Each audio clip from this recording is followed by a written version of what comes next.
Et bonjour et bienvenue dans ma série spéciale d'octobre. 30 jours avec moi à travers mes ras-le-bol, mes besoins et mes prises de conscience. Si tu arrives par ici car le titre t'a intéressé, t'a accroché, je suis Stéphanie Vincent, je suis maman de 6 enfants et professeure des écoles en pause et coach à présent en relation parents-enfants pour améliorer le quotidien des familles. Et donc j'ai lancé cette série le 1er octobre, le jour de mon anniversaire, pour marquer un peu ce mois qui compte beaucoup pour moi parce qu'il y a aussi d'autres anniversaires dans ma famille. Et avec cette série, j'avais envie vraiment de vivre un mois de célébration, de partage, d'introspection.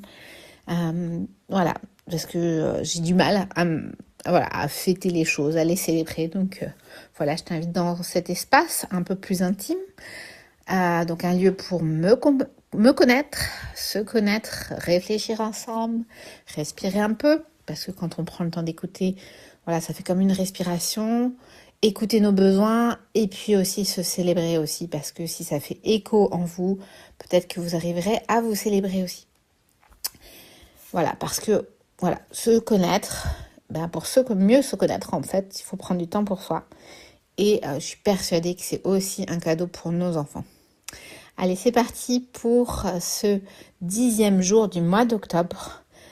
Et j'avais envie de te parler de l'idée d'avoir un espace à soi. J'ai découvert cette idée il y a plusieurs années grâce aux Fabuleuses au foyer, avec Hélène Bonhomme, qui m'avait accompagnée. J'avais commencé au mois de mars, justement, 2020, premier confinement. Et pendant l'année, cette notion d'avoir un coin à soi, m'a profondément marquée. Voilà, c'est pas juste une question de déco ou de confort, c'est vraiment un besoin essentiel. Un besoin d'avoir un lieu où l'on peut se déposer, respirer, se retrouver. C'est aussi un espace qui nourrit aussi notre sécurité intérieure.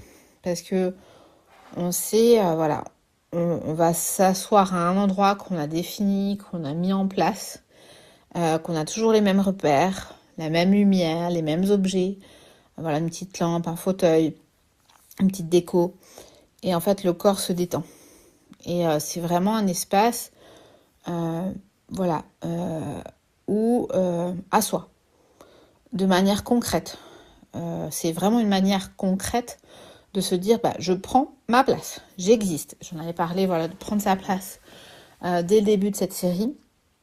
Et si je me dis à moi-même, je prends ma place, j'existe, j'ai le droit d'avoir un coin rien qu'à moi. Voilà, ça vient symboliser à travers les objets. Et donc là, c'est vraiment à travers un lieu pour soi. Et du coup, ça introduit le besoin d'exclusivité. Parce que oui, c'est pas toujours simple, surtout quand on vit dans une maison pleine de vie comme la mienne. J'ai 6 enfants, donc vraiment c'est un défi. Et puis quand on a des tout petits, même si vous en avez qu'un de tout petit ou deux, ou des grands de l'école primaire au plus grand, là se dire non, là si vous y touchez pas, c'est mon espace, c'est le mien, on ne vient pas ici, on n'y touche pas. Mais bon, ça c'est les enfants, on voit qu'ils ont besoin de leur chambre aussi. Ils partagent une chambre de leur coin, dans leur chambre, de leur lit ou de leur bureau. Et du coup, on ressent vraiment ce besoin d'exclusivité comme essentiel. Et c'est pas de l'égoïsme, c'est vraiment du respect de soi, une construction aussi de soi, un cadre pour soi. C'est poser une frontière douce mais claire. Voilà, cet espace, il est privé, il m'appartient. Et quelque part, je trouve que c'est aussi éducatif. Ça apprend à respecter l'intimité de l'autre, pas seulement dans le corps, mais aussi dans l'espace. Et à comprendre que chacun a besoin d'un lieu où se ressourcer. Et en fait, pour que ce respect il existe, faut d'abord se l'accorder soi-même. Moi, j'ai au fil du temps, j'ai eu différents espaces de travail. J'ai eu un bureau dans une pièce à part. Puis le nombre d'enfants augmentait, du coup il a fallu transformer cette pièce en chambre. Donc je me disais je vais me faire un coin, un fauteuil avec une petite table à côté, dans ma chambre qui étaient là à l'époque. Mais bon, quand on a des enfants tout petits, voilà, c'est pas évident parce qu'il faut les surveiller quand même. Donc, ils font pas la sieste tout le temps. Donc, voilà, c'était un peu compliqué d'aller là-haut et tout, de me mettre quand j'avais besoin de respirer 5 minutes. Voilà.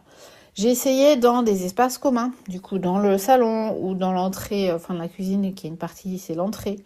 Mais bon, alors les autres, j'ai mis une table basse avec un banc ou un petit fauteuil. Et bien, en fait, les enfants ont trouvé ça trop chouette, ouais, faire des jeux de société et tout.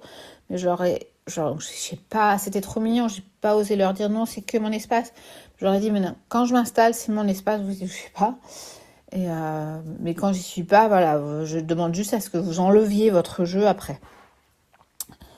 Voilà. Et là, j'ai essayé dans le salon, mais pour être au calme et tout, c'était un peu compliqué. Voilà. Et là, j'en suis venue à avoir changé de chambre. Mais dans la chambre qu'on a créée, on a mis des meubles parce qu'on a bougé un peu des choses, on a refait la cuisine. Il n'y a pas de place pour un bureau, il n'y a pas de place pour un fauteuil vraiment. Et comme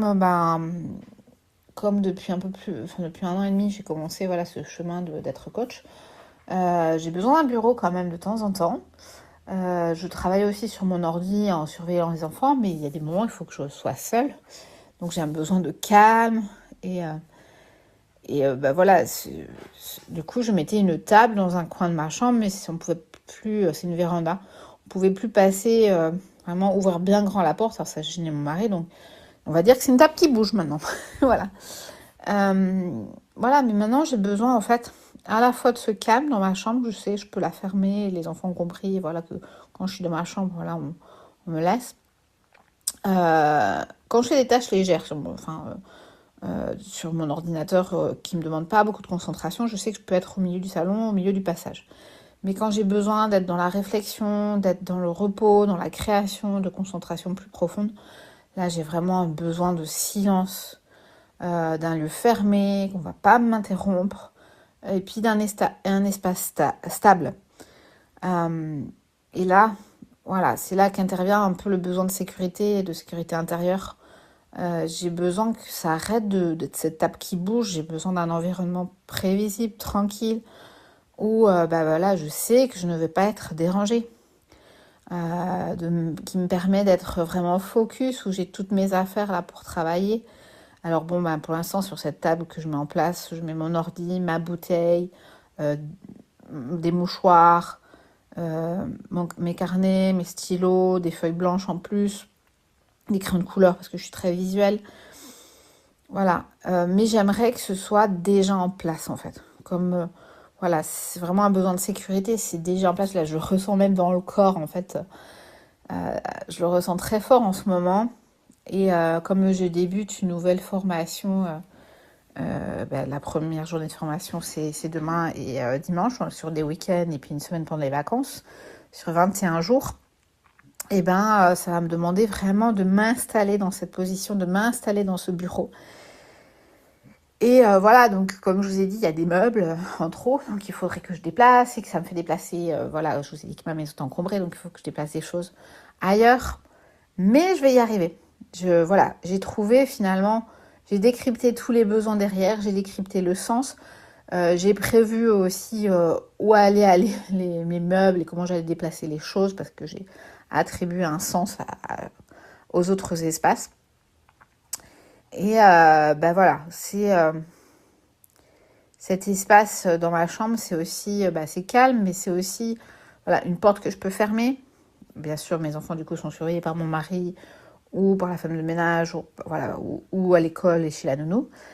Mais c'est comme c'est une véranda, c'est une fenêtre sur la nature. Moi, je suis très connectée à la nature, j'ai besoin de voir la verdure, les arbres bouger et tout.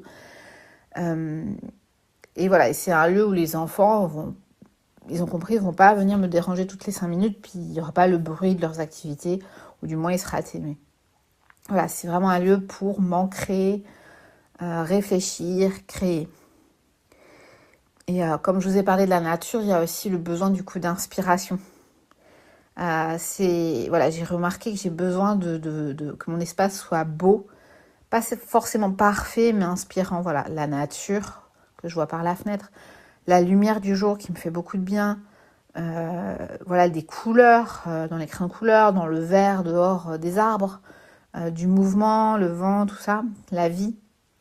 J'aime aussi mettre des éléments visuels aussi autour du bureau, une belle image. Par exemple, si on fait un panneau de visualisation, ça m'est déjà arrivé par le passé de mettre des images, des mots-clés ou des objets qui me rappellent mes projets, mes rêves, mes valeurs. Voilà, si vous revenez sur tout début de mon podcast, pas cette série, mais le tout début de mon podcast au mois de juillet, j'ai parlé de mes valeurs et en fait comment j'avais réussi à me les mettre simplement en suspension dans la voiture, en fond d'écran sur le téléphone, voilà. Donc une manière vraiment d'amener du beau dans le quotidien, de nourrir ma créativité, puis ça me renforce mon énergie intérieure, ça m'inspire. Donc c'est un espace voilà, qu'on pourrait croire calme dans le sens voilà, pas vivant, mort et tout ça, mais en fait non, il devient par tout ça, il devient vivant, ça devient un lieu vivant et un reflet de ce que moi je veux voir grandir en moi. Et ça m'inspire. Donc vous l'aurez compris, en fait, mon expérience fait que c'est une évolution, une adaptation constante. Voilà, la famille évolue, mes besoins aussi évoluent, mes expériences évoluent. Et ce que je trouve vraiment beau, parce que voilà, c'est un espace qui a évolué avec la vie. Et comme je disais, quand j'avais que des petits-enfants, j'avais besoin d'être proche d'eux. Selon qu'il y avait des siestes, tout ça, de m'éloigner un peu. Voilà, c'était juste d'être un peu plus dans le passage. Maintenant qu'ils grandissent, qu'il y a des plus grands, qu'il y a mon mari qui peut les garder, enfin voilà, les grands aussi qui ont 13 et 14 ans, qui peuvent un peu s'occuper, pas longtemps, mais un petit peu. Des plus petits, qui jouent ensemble. Et en fait, mon espace se déplace, se transforme, s'adapte voilà, à l'évolution de ma famille et donc à l'évolution de mes besoins, voilà, de sens, d'apprentissage, parce que là, voilà, avec cette formation, j'ai envie d'aller approfondir des choses que j'avais déjà appris et mis un peu en place dans ma classe, mais là, je vais aller plus en profondeur. Mes besoins de création, de contribution à travers le coaching, à travers ce que je vous partage. Et je sais que ça changera encore avec le temps, mais maintenant, voilà, je vous partagerai ça peut-être sur un épisode sur le changement, parce que ça me bousculait aussi, que ce soit pas voilà, figé, j'avais besoin que ça reste en place. Et là, en fait, j'ai accepté qu'avoir mon espace à moi, c'est pas figé.